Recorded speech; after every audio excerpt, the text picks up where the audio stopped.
গতকালই আপনারা জানেন সোনা পাপ্পুকে গ্রেপ্তার করেছে ইডি। আর আজ যখন সোনা পাপ্পুকে আদালতে তোলা হয় তখন ইডির তরফে যে চাঞ্চল্যকর তথ্য আদালতে পেশ করা হয়, যেখানে বলা হয় জমি দখলের জন্য ভয়ের বাতাবরণ তৈরি করত বিশ্বজিৎ পোদ্দার ওরফে সোনা পাপ্পু।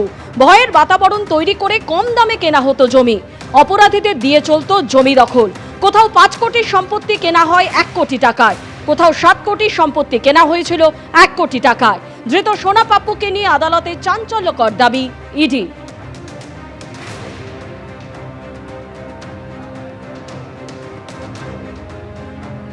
ইডির তরফ থেকে সাবমিশন ছিল যে উনি এক্সিকিউশনিস্ট, সব কটা এফআইআর ওনার নাম আছে, যেখান থেকে বাকি জনকে আমরা ধরেছি।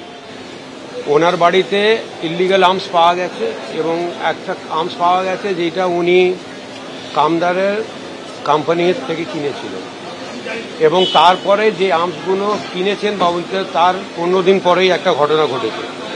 তারপর দেখা গেছে যে ওনার কাছে ক্যাশে প্রায় 1.5 কোটি টাকা জমা হয়েছে, আর ওভার 2.5 ইয়ার্স প্রায় 16-17 কোটি, মানে হেভি ট্রানজাকশন হয়েছে। অনেকগুলো প্রপার্টি যেটা কেনা হয়েছে ওনার দ্বারা সেটা বিভৎসভাবে আন্ডার ভ্যালু।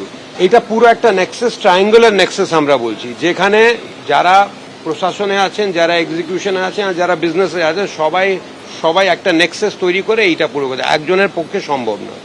ইডির যে পাবলিক প্রসিকিউটর তারা তাদের যে রিমান্ড দিয়েছে সেই রিমান্ডে এর আগে শান্তনু সিনহা বিশ্বাসের যে রিমান্ড এবং জয়েশ কামদারের যে রিমান্ড তার সঙ্গেই ট্যালি করে দিয়েছে। এনার বিরুদ্ধে যে অভিযোগগুলো দিয়েছে সেটা এখনো পর্যন্ত কোনো মানে প্রমাণিত না, সবকটাই অ্যাজামশন এবং প্রিজামশনের ওপর অভিযোগ দিয়েছে। পুলিশ কাস্টাডি চেয়েছিল 10 দিনের জন্য, মহামান্য আদালত দুপক্ষের কথা শুনে অর্ডার রিজার্ভ রেখেছে।